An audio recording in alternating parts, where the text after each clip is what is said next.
The Bussin With The Boys guys are back. We're nervous. Dan Orlovsky is here ready to go. Hawk is ready to go, baby. Schefter is in this morning as well. We'll be jam-packed, and I'm starting with Adam Schefter, setting the scene with some burning questions. Schefter, we're looking ahead to Sunday. We start with the Kansas City Chiefs. Patrick Mahomes needs a receiver. Will he have Xavier Worthy on the field? Greeny, the Chiefs are preparing as if they won't have Xavier Worthy available for the Super Bowl rematch with the Philadelphia Eagles. He's got a dislocated shoulder. He didn't practice yesterday. Andy Reid had said he's day-to-day, but the fact that he didn't practice yesterday is not a good sign towards his availability on Sunday. And keep in mind, the Chiefs already are without Rashee Rice, who's serving a 6-game suspension. And they're getting set for their Super Bowl rematch with the Eagles, who, of course, knocked them around last time. The 49ers, Brock Purdy, what happened here? Brock Purdy's essentially considered a long shot for Sunday. He's dealing with left shoulder and toe injuries. Not only is he a long shot for Sunday, but Kyle Shanahan said he could miss multiple games. And if he can't start Sunday, that means that Mac Jones would make his first start for the 49ers. It's looking like Mac Jones versus the Saints. That's a stunner from yesterday. And then, of course, we touched on it tonight. Micah Parsons against Jaden Daniels. How much should we expect to see Parsons on the field, Schefter? Greeny, he played 29 plays last week, and the Packers have wanted to ramp him up. It's hard to imagine he would play less than 29. I think it'll be a slight uptick from what it was Sunday. But Commanders head coach Dan Quinn, who coached Parsons in Dallas, says he thinks the Packers should rest Micah Parsons. Short week. Why have him out there? No need to have him out there. I don't think Green Bay is going to oblige. I don't think that's what the expectation is, and the whole world is basically going crazy over the performance of Micah Parsons the other day, or should I say the whole world with one exception. Chris Mad Dog Russo not quite ready to anoint him or his team. You guys are making Micah Parsons out to be Lawrence Taylor. He played 30 snaps. He played 30 snaps. Let's take it easy. Green Bay is right now the flavor of the month.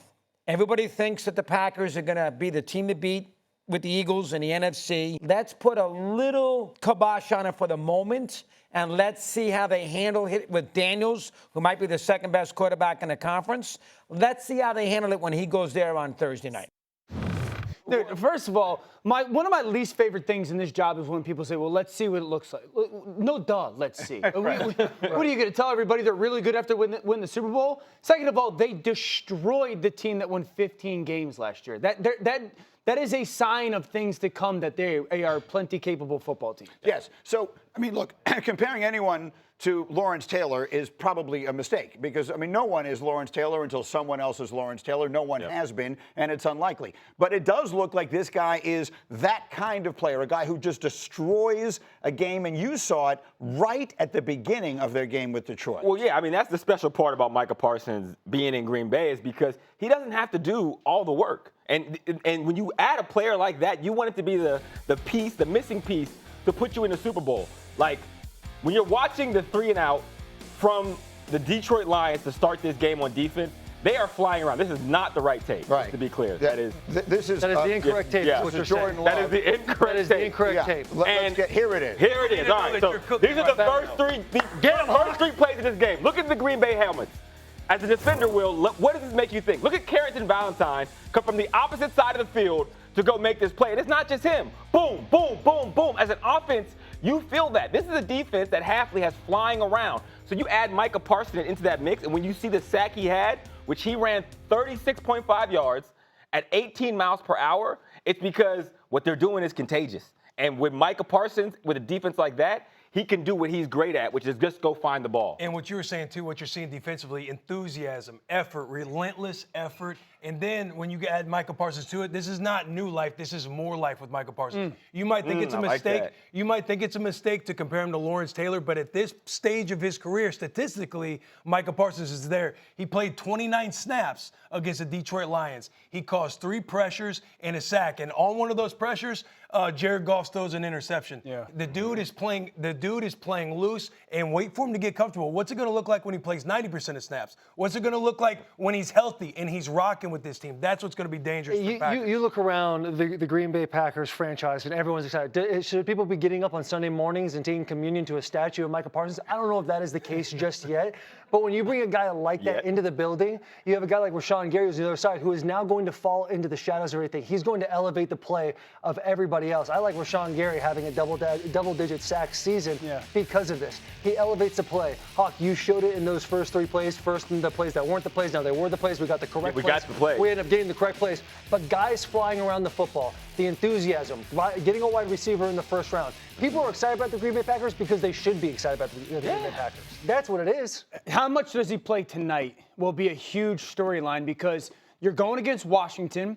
Washington's backbone, their foundation of their offense is no huddle. They ran no huddle more than anybody in the NFL last year. In week 1 last week, 36 snaps of no huddle, 254 yards and 3 touchdowns. So how much can he actually play? Does he get tired? They're going to make him run sideline to sideline. Does he have to tap out and then okay, he can't get back on the field? Now, I think the second thing is you now got 2 people you got to pay attention to eyes-wise. It's Jaden Daniels and it's Deebo Samuel. And when they have both of those guys on the same field, it frees up everything else.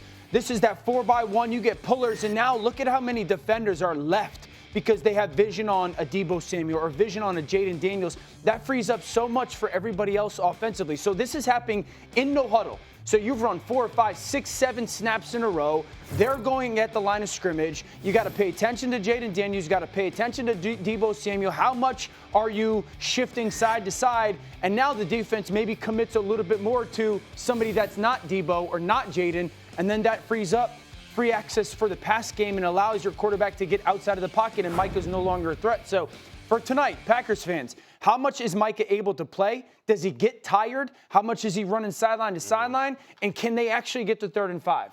Because if the defense can get to 3rd and 5, then they have a chance. If they don't, I lean towards Washington having a ton of success offensively. I want to see what you guys think of it. Whoever wins tonight sets themselves up to be the contender to Philadelphia in the NFC. We give them, Philadelphia is the big boys of the NFC right now. They're the defending champs. First game, maybe they didn't look at their absolute best, but they're the team to beat. Whoever wins tonight, if it's Washington, they go in there and knock those guys out, or if it's Green Bay, if they look that good again, they're the #1 contender to Philadelphia. Do you buy it? Yeah, I buy that in a big way. This is similar storyline to what we talked about last week with the Ravens and the Bills. It's like, yeah, was week 1, but we're talking about playoff seeding here. When you have to win games or go home, who's going to be playing at home? That's what this game is going to help decide later in the season. Yeah, I think we're obviously going to be talking about both these teams in the playoffs. We're going to get through the season, and this game could be a deciding factor who's going to have a home game, who's going to have some home field advantage. So I very much expect them. Completely agree. I think the Packers are further along right now than the Washington Commanders when I looked at the film, both offensively and defensively. Fair enough. The Commanders went further along in the playoffs last year, quite literally, to everyone's surprise, and they've got the quarterback back. There's one more thing I want from Schefter this morning. The story that I have said, Schefter, all offseason long was the most fascinating to me was Travis Hunter and his quest to become the first true both-ways player in the NFL that we've seen in generations. Last week we saw what he did. He played mostly on offense, a little tiny bit on defense. They're going up against Cincinnati this week with those great receivers. What do we know of the plan for Travis Hunter? Liam Cohen, the Jaguars head coach, said yesterday that Hunter's going to play more defense this week, and that's really part of the Jaguars' plan all along. Last week, as you mentioned, full-time receiver, situational defensive back. In this particular game, when you go up against Jamar Chase and T. Higgins and the wideouts in Cincinnati, you want all the defensive reinforcements you can get. So they're going to use him more this week on the defensive side of the football, and this is going to be a week-to-week decision for the Jaguars in how to deploy Travis Hunter. There'll be weeks where they play the Bengals where they're going to want to use him more at defensive back. There'll be weeks where they want to play him at wide receiver. Now, Liam Cohen loves his receivers, so you always slant towards receiver, but Travis Hunter is going to get plenty of use on both sides of the football. So this fascinates me because Rex Ryan was here on Monday, as he always is, and expressed a concern that if you try this hard to get both from a player, you're going to wind up getting neither. You're going to wind up getting sort of average play on both sides. And you, I thought, made a really good point in our meeting this morning. You might just say, oh, go out there and play defense this week. But there's a lot more than just run out onto the field and cover a receiver. Yeah, it's what do you want Travis Hunter to be? Do you want him to be an explosive player for you on offense, or do you want him to be a lockdown corner on defense? I'm not concerned with his capacity to do it. I think he could play at a very high level on both sides of the ball. I'm more concerned about what responsibility comes with it. Because defensively, if you're juggling both jobs, defensively, it's like, do you dumb it down? Do you keep it simple so that way he can shadow your best receiver all game or their best receiver all game?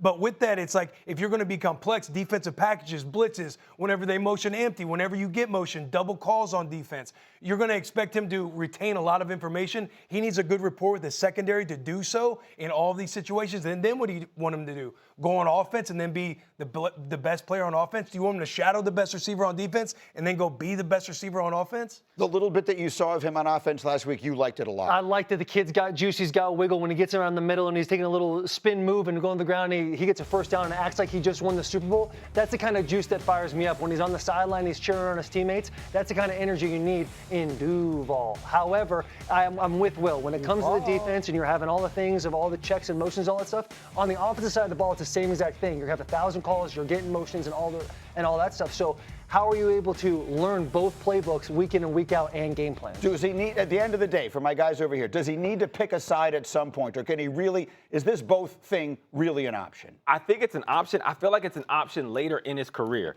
Don't mess up the for sure for some more. And that feels like what the Jaguars are doing right now, because it does take a certain amount of reps to get really good at defense. It takes a certain amount of reps to get really good at offense. Talent is one thing. What you're born with, what you walk out of the hospital with is one thing. To be good in the NFL, it takes you seeing something a million times in meetings, in film, on the field, in practice. And if he's splitting it, it's going to take longer to get to that quote-unquote critical mass point. Play him on offense because he's going to help your quarterback play better. And then on defense, listen, he's 3rd and 7. Go cover that guy. And if those things are an option, then maybe that's the way to do it, one way or another. I think that is a legitimate fear. I would love to see this thing work. We're back on Get Up, time for a Week 2 wide receiver watch with our resident wide receiver, Andrew Hawkins. Hawk, let's start with the Steelers, taking on the Seahawks. Revenge game, DK Metcalf. Aaron had his last week, now DK has his. Does he go scorched earth on his former team? Man, I hope so, because I do love a good revenge game. It does something to me. But I think it's going to be tough if Aaron Rodgers doesn't get rid of that timidness he has in the pocket. He was too worried about the rush, which releases his ability to get downfield for DK Metcalf. And DK did great on some after the catch runs, but he's a down the field guy. And you got to sit in the pocket. You got to be confident to deliver to get the most out of DK. We're going to talk more about their offense a little later in the show. In the meantime, another receiver. Justin Jefferson didn't go off Week 1. No. What's he going to do against Atlanta? He's not going to go off in Week 2, unfortunately. Justin Jefferson is the best wide receiver in football, but J.J. McCarthy is still growing. He looked great in the fourth quarter, but it's still going to take time before he fully gets the full power and get the most out of J.J. Jefferson. And then finally, we've got George Pickens, who in Week 1 didn't get much done against Philadelphia. We kept talking about how he's going to go up against the other corner, and we didn't see it. What's he going to do against the Giants? I don't want to go 0-3 here, so I'm going to say George Pickens is going to go off, and he needs to. He needs to be more disciplined. He needs to be an outlet for Dak Prescott. He has to be able to be a guy that isn't just a go-ball merchant. You got to block. You got to have the details in every single route you run. That's the only way to truly take the pressure off of CeeDee Lamb, and I think he will do it against the New York Giants. I want to get more deeply into that with Orlovsky has a tape of it, because there was some concern about what we did and didn't see from George Pickens in Week 1. What did you see? Not enough effort and not enough commitment to the team. For me, it's, do you want to be a part of this team and the future of this organization or not? And there is, to Hawk's point, moments when you go, I need more from you. You got to block the safety there. The safety runs by you. He gets in on the play. I need more from you when it comes to the ball not coming your way. Bottom of the screen. He goes, runs by the safety. Safety gets in on the play. And so there has to be this full package of commitment from George Pickens of you're going to be in on the contact of the play. Safety gets in on the play. You're running by your guy. You're a tremendously talented young man that's got a massive opportunity this season. But I can't have you jogging in run concepts or jogging in pass concepts if the ball's not coming your way. You're too talented and you're too important to your team. Hembo sent me a note. He hit 15 miles per hour last week on the GPS 18% of the time. Burning. That's not enough. That's not enough, dude. You got to be all in. I need to watch that tape and know that you're fully committed to every single snap and you want to be a part of the team. Because we can't, as the head coach, say, I'm all in on him, and the culture, and then have people not on the field representing the culture. Did you see the same thing, Will? Yeah, Danny-O. I mean, listen, we were backups in the game. The things that we would probably do for talent like this, oh God, yeah, is the most disappointing thing, because you see a Dallas team, they got a young offensive line, they're pushing piles, they're finishing plays, they can run the football. You see the look in Dak's face, like as they're trying to go and win this game against Philadelphia. And just to see some of that effort on George Pickens, he's on my fantasy football team, so I was bummed about it as well. But you got to get more, man. You got to get more, but this is something that we've seen in the past when he was with the Steelers. There's been multiple plays where you see him not giving a whole lot of effort on plays when you know he's not getting the ball. Yes. This is not a situation where, you know, Schottenheimer's going to go and he's going to fix it with a conversation behind closed doors, because I guarantee Mike Tomlin has done the same thing. This is a Dak Prescott-led, player-led team that needs to pull him into a room and say, just like you're saying, are you in or are you out? That's what you have to figure out. Let me hit on that real quick, because Taylor's point is the one.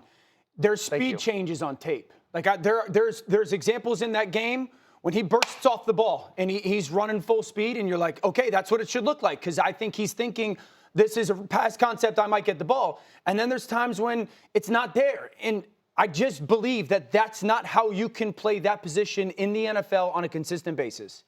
Well, just one more thing. Schottenheimer, he preached in his press conferences about marrying the run to the pass. If you want to establish a good run game, you need your perimeter players to be able to block. That's how you extend those plays from getting 4 yards to now you're getting the explosive 15 to 20 yards. Without George Pickens being an essential part of the run game, you are not going to be successful long-term as an offense. And this is so simple.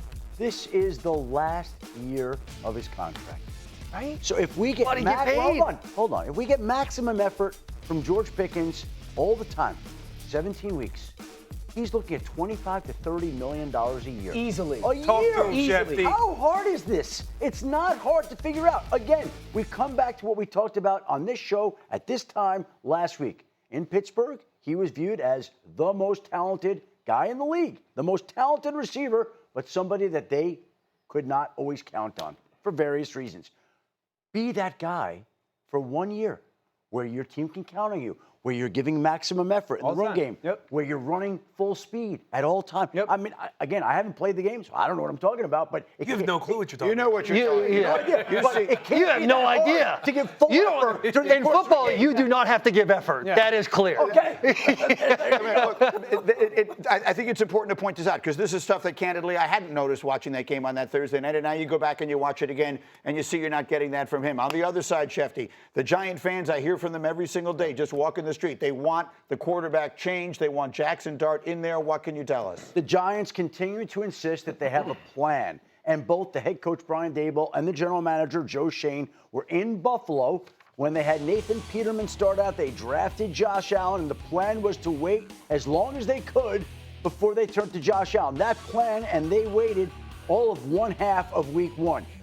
After this first loss, Brian Daboll did not initially commit to Russell Wilson. So now we have the situation where for every game they lose, for every time Russell Wilson throws an incomplete pass, these questions are going to come up. The fans want Jaxson Dart. They're going to get him at some point. We don't know whether it's going to be at halftime of this game or after week two, but at some point, when there's another loss or two and Russell's struggling, Jaxson Dart is coming. If it looks the same way at halftime, they'll have no choice. Jaxson Dart will be coming out as the starting quarterback. They'll have no choice. Now, I don't like it because I don't want to put him behind that offensive line. Yes. But does the quarterback's athleticism mask some of the offensive line issues? Can you do some more stuff with them to help the offensive line? But if it looks the same way, he'll be coming out in the second half.